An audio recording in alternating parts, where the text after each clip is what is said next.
ভিডিওটি দেখার আগে সবার কাছে ছোট্ট একটা রিকোয়েস্ট করতে চাই। প্লিজ প্লিজ প্লিজ যারা ভিডিওটি দেখবেন সবাই একটা করে সাবস্ক্রাইব করে দেবেন। আপনাদের ভালোবাসা পেলে এমন ভিডিও আরো উপহার দেব। ভিডিওগুলো বানাতে অনেক কষ্ট হয়, আমি জানি। এই ভিডিওটি অনেক মানুষই দেখবেন, তাই প্লিজ একটা করে সাবস্ক্রাইব করে দেবেন। আর যারা আমাকে ভালোবাসে তারা সবাই একটা করে লাইক দিয়ে দেখিয়ে দিবেন লাভ ইউ অল। তো চলুন আজকের ভিডিওটি শুরু করা যাক। রিসোর্টের এক পাশের ব্যালকনিতে দাঁড়িয়ে প্রাকৃতিক দৃশ্য উপভোগ করতে লাগলো। ইস, এখানেই সারাটা জীবন থাকতে পারতাম যদি। হঠাৎ শাওন এসে নীলার হাত ধরে টানতে টানতে নিয়ে যেতে লাগলো। হাত ছাড়ুন, কি করছেন আপনি? শাওন নীলাকে রুমে নিয়ে এসে ধাক্কা দিয়ে সরিয়ে দিল। নীলা ধাক্কার জন্য একটু পিছিয়ে গেল আর ভ্রু কুঁচকে বলল, কি করছেন? শাওন বিরক্তির সাথে বলল। লাস্ট নাইটে আমি আর তুমি কি হয়েছিল? নীলা ভ্রু সোজা করে তাকালো আর মনে মনে বলল, ওফ বাছা, লাইনে এসো। কি হলো? ওনার তাহলে কিছুই মনে নেই। যাক ভালো, এবার আমার প্রতিশোধের পালা। যদিও নীলার অনেক হাসি পাচ্ছে, কিন্তু হাসা যাবে না। শাওনকে উচিত শিক্ষা দেওয়াই লাগবে। নীলা চুপচাপ দাঁড়িয়ে এদিক ওদিক তাকাতে লাগলো, কি বলা যায় খুঁজতে লাগলো। শাওন আরো বিরক্ত হয়ে গেল। তুই চুপ করে আছো কেন? কি সমস্যা?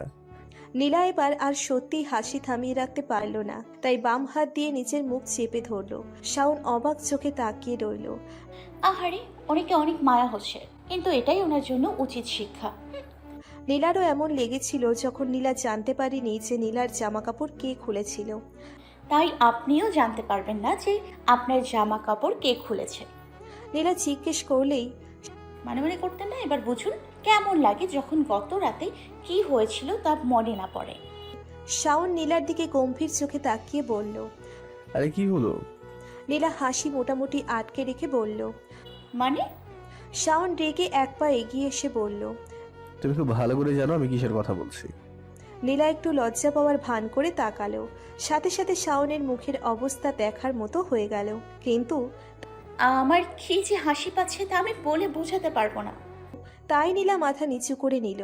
শাওন হতভম্ব হয়ে অন্যদিকে তাকিয়ে একটা নিঃশ্বাস ফেলে বিড়বিড় করে বলল। হয়েছে, আই এম ডুমড।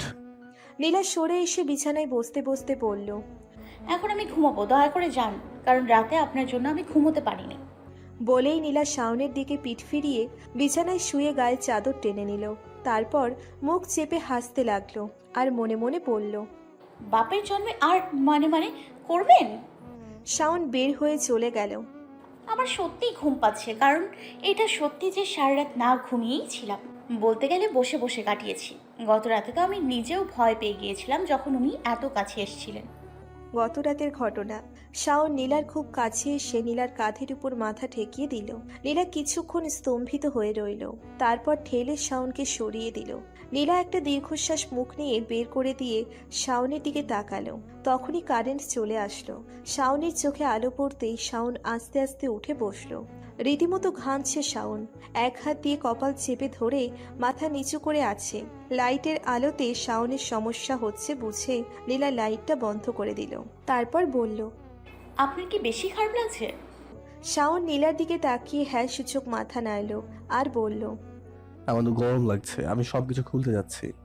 নীলা শাওনের কথা শুনে চোখ বড়সড় করে তাকালো। সাথে সাথে শাওন ওর শার্ট খুলে ফেলল। নীলা ভয়ে তৎক্ষণাৎ ব্যালকনিতে চলে এলো। একটা হাঁপ ছেড়ে মনে মনে বলল, গরিলার মাথা পুরো গেছে। এখন শাওনের জন্য নীলার এই ব্যালকনিতেই বসে থাকতে হবে। বাহিরে অনেক রাত অবধি দোলনায় বসে থাকার পর ঘুম চলে এলো। মনে মনে বলল, ভেতরে যাব, কিন্তু যদি সত্যিই সব খুলে ফেলে থাকে, থাক বাবা, এখানেই থাকি। কিন্তু এখানে তো ঠান্ডা লাগছে, এখন কম্বলটা আনতে হবে এখন। অনেক চিন্তা ভাবনা করে পা টিপে টিপে রুমে ঢুকলো। তারপর শাওনের দিকে তাকালো। একটা কম্বল গায়ে টেনে ঘুমিয়ে আছে আর জামা কাপড় সব ফ্লোরে পড়ে আছে। নীলা অবাক হয়ে গেল। তারপর জলদি করে অন্য কম্বলটা নিয়ে ব্যালকনিতে এসে একটা হাঁপ ছাড়লো। যদি ওই দোলনায় ঘুম আর হলো না। নীলা কম্বল গায়ে দিয়ে সারা রাত বসে রইল। ভাগ্যিস গাড়িতে ঘুমিয়েছিল। চারপাশে একটু আলো হতেই উঠোনে চলে গেল। একটু পরে সুমনা বের হয়ে আসলো আর নীলাকে দেখে বলল। ও, তুমি উঠেছো? আমরা সবাই এখন হেলিপ্যাডে যাব। শাওন কই? নীলা ফট করে বলে উঠল। উনি অসুস্থ, ডাক্তার মানা করেছেন। সুমনা অবাক হয়ে বলল। কি হয়েছে? নীলা বলল। কাল মনে হয় কিছু খেয়েছিলেন উল্টোপাল্টা। সুমনা চিন্তার পড়ে বলল। ওহো, ডক্টর এখানে পাবো কি না? নীলা বলে উঠল। না না, ওনাকে একা ছেড়ে দিন, উনি ঠিক আছেন, ঘুমোচ্ছেন শান্তিতে, ডিস্টার্ব করলে রেগে যাবে। হ্যাঁ, মিলার কথা শোন, আমরা সবাই যাই চল। রবিন বলতে বলতে বের হলো। যাক, বেঁচে গেল। তারপর আর কি, আমরাই ঘুমোতে চলে গেলাম। দুপুরে খুব বড় ঘুম দিতে পারল না, তার আগেই সুমনা নীলাকে এসে ডেকে তুলল। সবাই নাস্তা করে বেরিয়ে গেল আদিবাসীদের এলাকাগুলো ঘুরে দেখতে। মোহিত বেচারা যেতে পারল না। আশা করি সে আর সাজে কাজতে চাইবে না। নীলা আর সুমনা গল্প করতে করতে হাঁটতে লাগলো। কাল ফিরে যাবো আমরা আবার। স্নোবেলটা কি করছে কে জানি। অনেক রাস্তা হেঁটে সবাই ঘুরলো। আর কি যতদূর চোখ যাবে সবই সবুজ। শাওন দুপুরের পর থেকে আর নীলার সাথে কোনো কথা বলেনি। নীলা ঘাড় ঘুরিয়ে পিছনে শাওনের দিকে তাকালো। শাওনও তাকালো। নীলার সাথে সাথে মুখ ঘুরিয়ে নিল। সন্ধ্যার দিকে সবাই হেলিপ্যাডে এলো। ঢুকতেই একটা পার্কের মতো, তারপরেই হেলিপ্যাড। চারিদিকে মেঘে উড়ে বেড়াচ্ছে। একটু পরে সূর্য ডুবে যাবে, কিন্তু মেঘ অনেক বেশি হবার কারণে ভালো মতো সূর্যাস্ত দেখতে পাওয়া গেল না। তাই যেমন দেখা গেল তেমন দেখেই ফিরে এলো। এখন শুধু খেতে পারলেই আমি খুশি, খেয়ে আমি ঘুম দিতে চাই। কিন্তু চিন্তার বিষয় হলো ঘুমোবোটা কোথায়? গত রাতের মতো আজও জেগে থাকা লাগবে। উফ, অসহ্য সত্যি। আজ রাতের খাবারে সাজেকের সেরা বাম্বু চিকেন আছে। সবাই একসাথে খেতে বসে গেল। খাবার সময় রবিন বলে উঠল। আজকেও লুকোচুরি খেলা হবে নাকি? মোহিত শুনেই বলে উঠল। হ্যাঁ অবশ্যই। কিন্তু কেউ অতটা ইচ্ছে প্রকাশ করলো না, কারণ সবাই ক্লান্ত। নীলা নিজেও ক্লান্ত, তাই আপাতত ঘুমাতে চায়। খাওয়া দাওয়া শেষ করে নীলা আগে আগে রুমে চলে এলো। বিছানার দিকে তাকিয়ে ঘুম চলে এলো। নীলা আর কিছু চিন্তা না করেই লাইট অফ করে বিছানায় গিয়ে শুয়ে নিজেকে কম্বলে মুড়িয়ে নিল। সাথে সাথেই ঘুম চলে এলো। একটু দেরি করে শাওন রুমে আসলো। তারপর নীলার কাছে এসে নীলার হাত ধরে টেনে নীলাকে উঠিয়ে বসিয়ে দিল। নীলা ঘুমের ঘোরে চোখ হালকা খুলে তাকিয়ে বলল। কি চান এখন আবার? বিছানা থেকে নামো। শাওন রেগে পড়ল। নীলা ঘুমে ঝিমিয়ে ঝিমিয়ে পড়ল। তাহলে আমি কোথায় ঘুমাবো? সেটা তো আমি জানি না। তারপর ঘুমে এসে নীলার পাশের বালিশে শুয়ে পড়ল। নীলাও ঘুমের ঘোরে নিজের বালিশে শাওনের উল্টো পাশ ফিরে শুয়ে পড়ল। তোমাকে এখানে ঘুমাতে বলেছি? বলেই শাওন নীলার এক বাহু ধরে টেনে ওর দিকে ঘোরালো। নীলা মুখ দিয়ে বিরক্তির শব্দ করে চোখ বন্ধ অবস্থাতেই বলল। ধুর, গিয়ে আবার মদ খেয়ে আসুন তো। মদ খেলেই আপনি ঠিক থাকেন, গত রাতে যেমন ছিলেন। এটুকু বলেই নীলা ঘুমিয়ে গেল। এরপর শাওন আর নীলসকে টানাটানি করলেন না। সকালে শাওন নীলার আগে আগে চোখ খুলল। তারপর নীলার দিকে তাকালো। নীলা শাওনের দিকে পাশ ফিরে খুব কাছে এসে ঘুমোচ্ছে। বলতে গেলে শাওনের কাঁধের পাশেই নীলা মাথা রেখে ঘুমোচ্ছে। শাওন সাথে সাথে উঠে বসে পড়ল আর ড্রয়ারের উপরে রাখা ফোনের সময় দেখল। আজই আমাদের ফিরে যাওয়ার দিন। শাওন আবার নীলার দিকে তাকালো। নীলার কোমরের কাছ থেকে জামা অনেক উপরে সরে গেছে। নীলা নড়ে চড়ে শাওনের আরো কাছে সরে আসলো। শাওন একটা নিঃশ্বাস ফেলে নীলার দিকে একবার তাকিয়ে তারপর কোমরের কাছে জামা হাত দিয়ে আস্তে করে টেনে ঠিক করতে লাগলো। ঠিক তখনই নীলা চোখ খুলল আর শাওনকে নীলার কোমরের কাছের জামাতে হাত দিতে দেখে চমকে গেল। তাই সাথে সাথে উঠে বসে নিজের কোমরের উপর হাত দিয়ে শাওনের দিকে তাকিয়ে বলল। কি করছেন আপনি, অসভ্য লোক একটা? শাওন ভ্রু কুঁচকে তাকিয়ে বলল। হোয়াট? বুঝতে পারছেন না? হোয়াট হট করছেন কেন? কি করতে যাচ্ছিলেন আপনি? ঠিক করছিলাম আমি ওটা। শাওন ভ্রু কুঁচকে বলল। মানে? নীলা প্রশ্নসূচক দৃষ্টিতে তাকিয়ে রইল। শাওন কিছু না বলে একটা নিঃশ্বাস ফেলে বিছানা থেকে নেমে গেল। নীলা মুখ ভেঙচি দিয়ে আশেপাশে তাকিয়ে নীলার ওড়না খুঁজতে লাগলো, কিন্তু পাচ্ছে না। ওড়না গেল কই আমার? শাওনের দিকে তাকিয়ে ভ্রু কুঁচকে বলে উঠল। ওড়না কি করেছেন আমার? শাওন নীলার দিকে কপাল কুঁচকে তাকিয়ে বলল। মানে? নীলা চোখ নামিয়ে বিড়বিড় করে বলল। আবার মানে মানে করছে? শাওন চোখ সরিয়ে খাটের পাশের মেঝেতে তাকালো। ওখানেই পড়ে আছে ওড়নাটা। তারপর নীলার দিকে উপহাসমূলক চাহনি দিয়ে এগিয়ে গিয়ে ওড়নাটা তুলল আর নীলার মুখের উপর মারল আর বলল। তোমার সো কল্ড ওড়না তালকানা কোথাকার। নীলা শাওনের কথা শুনে হাঁ হয়ে ওড়নাটা মাথা থেকে নামালো। তারপর রাগী চোখে তাকিয়ে বলল। তালকানা বললেন আমাকে? শাওন কোনো উত্তর না দিয়ে ফ্রেশ হতে ওয়াশরুমে চলে গেল। নীলা মুখ ভেঙচি দিয়ে ওড়না ঠিক করে ব্যালকনিতে চলে এলো। আজকের আকাশে অল্প কয়েকটা তুলোর মতো মেঘ উড়ছে। সত্যি আমার কাছে আলাউদ্দিনের জিনি থাকলে তাকে দিয়ে এখানে একটা ঘর বানিয়ে নিতাম আর এখানেই থাকতাম। সকালের নাস্তার পর সবাই আশেপাশের এলাকা আর একটা গ্রাম ঘুরে এলো। 11টায় সবাইকে বের হয়ে যেতে হবে। মিস করলে আবার 3টে অবধি অপেক্ষা করতে হবে। যদিও মিস কেউ করলো না। 11টায় রওনা হলো। মোহিত এখন আবার আগের মতো পকপক করা শুরু করেছে। তার কোমরের ব্যথা মনে হয় পালিয়ে গেছে। যাওয়ার পথে সাজেকের চারিপাশে মনোযোগের সাথে দেখতে লাগলো। উঁচু নিচু পথ দিয়ে গাড়ি এগিয়ে চলেছে। সামনে পিছনে আরো অনেক গাড়ি সারিবদ্ধভাবে যাচ্ছে। আর কি এক সাইড দিয়ে গাড়ি যাচ্ছে আর অন্য সাইড ফাঁকা রাখা হয়েছে, যাতে ওদিক থেকে রওনা হয়ে আসা গাড়িগুলো যেতে পারে। কারণ রাস্তাও তো বড় না। জিপ থেকে নেমে সবাই প্রথমে লাঞ্চ করলো সেই আগের হোটেলেই। এখন সেই এসি বাসে করে বাকি রাস্তা যেতে হবে। না, আর ভাল লাগে না। নীলা মন মরা হয়ে এসে মোহিতের পাশে বসলো। মোহিত নীলার মুখ দেখে বলল। কি হয়েছে? নীলা না সূচক মাথা নাড়িয়ে বুঝলো কিছুই হয়নি। পরক্ষণেই মোহিতকে বলল। এসি বন্ধ করে জানলা খুলে দিলে কেমন হয়? শাওন বাসে উঠতে উঠতে বলল। নেভার। নীলা নাক মুখ কুঁচকে শাওনের দিকে তাকালো। মোহিত এক টানে জানালা খুলে দিয়ে বলল। শাওন, এভাবে গেলেই ভালো হয়। খোলা হাওয়া। I also agree with you মিলা।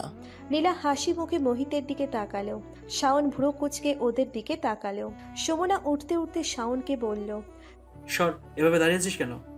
শাওন সরে নীলাদের সোজা উপাসের সিটে বসলো। সাধারণত মানুষ জানালার কাছের সিটে বসে, শাওন বসেছে পরেরটায়। মোহিত উজ্জ্বল চোখে তাকিয়ে সুমনাকে বলল। ছি, আমরা এসি ছাড়া এমনি গেলে কেমন হয়? সুমনা নীলাদের পিছনের সিটে বসতে বসতে বলল। ভালোই হয়, আমার সমস্যা নেই। শাওন কিছু না বলে অন্যদিকে তাকিয়ে রইল। সবাই একে একে উঠতে লাগলো। মোহিত এসে বলল।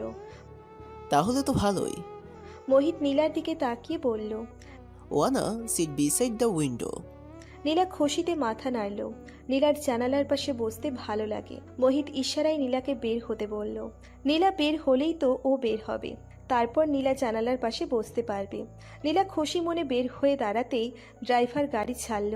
আর নীলা তাল সামলাতে না পেরে শাওনের কোলে এসে পড়ল। শাওন ওর বাম হাত নীলার পিঠে রেখে নীলাকে ধরল। আর নীলা পড়ার সাথে সাথে ডান হাত দিয়ে শাওনের কাঁধের কাছে শার্ট চেপে ধরল।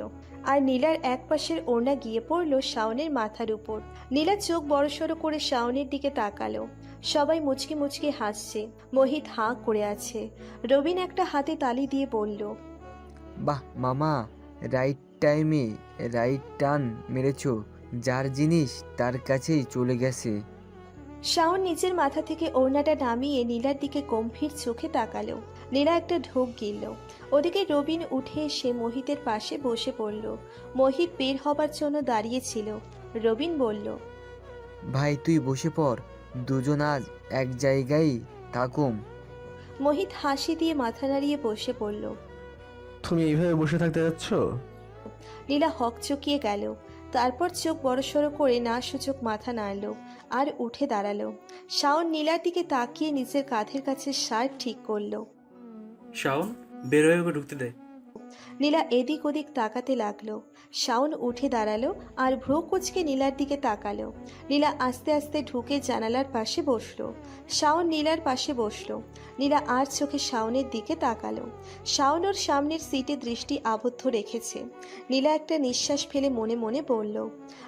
জানলা খুলবো নাকি খুলবো না? নীলা আবার একটু আর চোখে শাওনের দিকে তাকালো। শাওন ঘাড় ঘুরিয়ে নীলার দিকে তাকালো। নীলা সাথে সাথে মুখ ঘুরিয়ে নিল আর মনে মনে বলল। খুলি জানালা, যা হয় হবে। ভেবেই জানালা ধরে টান দিল, কিন্তু খুলছে না। নীলা টেনেই যেতে লাগলো। শাওন বলল। ভাঙতে যাচ্ছ? নীলা ভ্রু কুঁচকে তাকিয়ে বলল। ভাঙতে কেন চাইবো, খুলতে চাচ্ছি। বলেই আবার চেষ্টা করলো, হচ্ছেই না। এত খাও, সব যাই কই। হ্যাঁ, নীলা রেগে তাকিয়ে বলল। আমি এত খাই মানে? নাও সরো, এটা ভাঙবে না হলে। নীলা মুখ ভেঙচি দিয়ে বলল। আপনার সাহায্য চেয়েছি। শাওন উপহাসের চোখে তাকিয়ে বলল। ওকে, হোয়াট এভার। বলেই অন্যদিকে তাকালো। এটা সত্যিই খুলছে না, তাই মুখ গোমড়া করে হাত গুটিয়ে বসে রইল। শাওন একটা ব্যঙ্গাত্মক হাসি দিয়ে নিজের ফোন বের করে কি যেন করতে লাগলো। ভালো লাগছে না, এভাবে বসে থাকবো। উনি খুলে দিতে যাচ্ছিল, আমি তো। নীলা শাওনের দিকে ঘুরে তাকালো।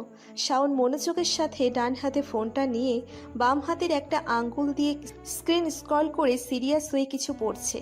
নীলা একটু কেশে শাওনের মনোযোগ আকর্ষণ করতে চাইল, কিন্তু কাজ হলো না। তাই নীলা শাওনের বাম হাতের বাহুর শার্টটা হালকা করে টানতে লাগলো। শাওন নীলার হাতের দিকে তাকিয়ে তারপর নীলার দিকে তাকালো। নীলা অন্য হাতের এক আঙ্গুল দিয়ে জানালা দেখিয়ে করুণ সুরে বলল। এটা খুলতে পারছি না। শাওন নীলার দিকে তাকিয়ে রইল। নীলা ভ্রু কুঁচকে তাকিয়ে বলল। কি? শার্ট ছাড়ো। নীলা ফট করে ছেড়ে দিল। শাওন হাত বাড়িয়ে সহজেই জানালাটা খুলে ফেলল। তারপর আবার তার ফোন নিয়ে ব্যস্ত হয়ে গেল। নীলা হাসি মুখে শাওনের দিকে তাকিয়ে তারপর জানালার বাহিরে তাকালো। যাক, এখন আর বোরিং লাগবে না। সুন্দর বাতাস আসছে, হাত বাইরে বের করতে ইচ্ছে করছে, কিন্তু গরিলাটা বকা দেবে। তাই নীলা জানালাটা ঠেলে অনেকটুকু খুলে ফেলল। অনেক বাতাসে মন যেন ফুরফুরে হয়ে গেল। কিন্তু এই বাতাসের কারণে নীলার ওড়নার প্রান্তভাগ উড়ে শাওনের ফোনের উপর পড়ল। শাওন নীলার দিকে ভ্রু কুঁচকে তাকিয়ে ওড়নাটা সরল। নীলার সেদিকে খেয়াল নেই। নীলা নীলার মতো বাহিরের দিকে তাকিয়ে আছে। অনেক দূরে এসে গাড়ি থামাতে হলো, কারণ একটা গাছ রাস্তায় পড়েছে। সামনেও কয়েকটা গাড়ি দাঁড়িয়ে আছে, আর পিছনেও অনেক বড় লাইন। সবাই বিরক্তির সাথে বসে আছে। সবাই যেখানে এসে থেমেছে সেখানে চারিপাশে সবুজ মাঠ আর গাছগাছালি ভরা। আমার তো বসে না থেকে নামতে ইচ্ছে করছে, কিন্তু গরিলাটাকে বললে তো চোখ গরম করে দেবে, আমি শিওর। শাওনের দিকে ঘুরে তাকালো। মাথাটা নীলার দিকে হেলিয়ে দিয়ে ঘুমুচ্ছে। ঘুমন্ত অবস্থায় কেউ ওনাকে দেখলে জীবনেও বলতে পারবে যে একটা আস্ত গরিলা। নীলা আবার জানালা দিয়ে বাহিরে তাকালো। খানিক পরেই গাড়ি ছাড়া পেল, অর্থাৎ গাছ উঠানো হয়েছে রাস্তা থেকে। যাক, ভালো। কিন্তু গাড়ি ছাড়ার একটু পরেই শাওনের মাথা নীলার কাঁধে ঠেকলো। নীলা হক চুকিয়ে গেল। তারপর ঘাড় ঘুরিয়ে শাওনের দিকে তাকালো। এখন এভাবে থাকতে হবে। এদিকে এই মহারাজকে দেখো, শান্তির ঘুম ঘুমোচ্ছে। নাকি যাবার দিন আমি ঘুমিয়েছিলাম বলে এখন উসুল করে নিচ্ছে, কিন্তু ওকে অনেক সুন্দর লাগছে। নীলা কিছুক্ষণ শাওনের দিকে তাকিয়ে থেকে তারপর চোখ সরিয়ে নিল। মাথা পুরো গেছে, কিসের সুন্দর। তারপর একটা দীর্ঘ নিঃশ্বাস ফেলে ও ভাবেই বসে রইল। গাড়ি থেকে নামার কিছুক্ষণ আগে শাওন চোখ খুলল। তারপরই ফট করে মাথা উঠিয়ে নিয়ে নীলার দিকে তাকালো। নীলা ভ্রু কুঁচকে শাওনের দিকে তাকিয়ে নিজের অন্য হাতটা কাঁধে রাখলো, কারণ কাঁধসহ ঘাড় ব্যথা হয়ে গেছে। শাওন চোখ সরিয়ে অন্যদিকে তাকালো। নীলা বিড়বিড় করে বলল। দেখো দেখো, যেন কিছুই জানে না। তাই নীলা মুখ ঘুরিয়ে জানালার বাহিরে তাকালো। যখন গাড়ি থেকে নামলো তখন 10টা বাজে। সবাই বলল একসাথে ডিনার করে তারপর যে যার বাসায় যাবে। সুমনা সহ আরও অনেকের গাড়ি আগে থেকেই পার্ক করা ছিল। গাড়িতে ব্যাগ রেখে সবাই একটা রেস্টুরেন্টে ঢুকলো। খাবার অর্ডার দিয়ে সবাই অপেক্ষা করতে লাগলো। রেস্টুরেন্টটা অনেক সুন্দর। চারিদিকে আবছা আলো জ্বলছে আর হালকা মিউজিক চলছে। কাচের জানালা দিয়ে বাহিরের শহর দেখা যাচ্ছে। নীলার ঘুরে ঘুরে দেখতে ইচ্ছে করছে, কিন্তু নীলা চুপচাপ বসে আছে, কারণ নীলার ডান পাশেই শাওন বসে আছে। কিছুক্ষণের মধ্যে সবার খাবার চলে এলো। নীলা একবার নিজের প্লেটের দিকে তাকিয়ে তারপর শাওনের প্লেটে তাকালো। সবাই ফ্রাইড রাইসের সাথে চিকেন খাচ্ছে, আর শাওনের প্লেটে কতগুলো ঘাস পাতা মানে সবজি। নীলা শাওনের প্লেটের দিকে ভ্রু কুঁচকে তাকিয়ে আছে দেখে শাওন নীলাকে বলল। হোয়াট? নীলা ক্লান্ত গলায় বলল। কিছু না, কিন্তু আপনার প্লেটে আমি কুমড়ো দেখতে পাচ্ছি না। শাওন কপাল কুঁচকে তাকালো। রবিন হাসতে হাসতে বলল। ওই মিলা ভালো জিনিস লক্ষ্য করছে। ওর একটা ভালো নাম আছে জানো? শাওন কড়া চোখে রবিনের দিকে তাকালো। রবিন সেটা গায়ে লাগালো না। নীলা প্রশ্ন করল। কি নাম? শাওন রেগে রবিনকে বলল। Shut up Robin. রবিন হাসতে হাসতে বলে ফেলল। কুমড়ো পটাশ। বলেই রবিন জোরে জোরে হাসতে লাগলো। শুধু রবিন না, রবিন সহ সবাই হাসছে। নীলাও শাওনের দিকে তাকিয়ে ফিক করে হেসে দিল। শাওন রাগী চোখে নীলার দিকে তাকিয়ে তারপর রবিনের দিকে তাকালো। খাওয়া দাওয়া শেষ করে সবাই নেমে এলো। তখন মোহিত বলল। How about ice cream? নীলা হাসি মুখে মাথা নাড়ল। মন্দ না। সবাই একটা কুলফির দোকানে বসলো। সবার হাতে হাতে আইসক্রিম দিল মোহিত। শাওন খেলো না, তাই শাওনেরটা নীলার হাতে ধরিয়ে দিল মোহিত, আর নীলাও নিয়ে নিল। এখন নীলার দুই হাতে দুইটা আইসক্রিম, এক হাতে একটা ধরে রেখে অন্য হাতেরটা খাচ্ছে। শাওন নীলার পাশে বসে নীলার দিকে ভুরু কুচকে তাকিয়ে আছে। নীলা লক্ষ্য করে বলল। খেলে ওখান থেকে নিয়ে আসুন, আমি দেব না। আমি খাবো না।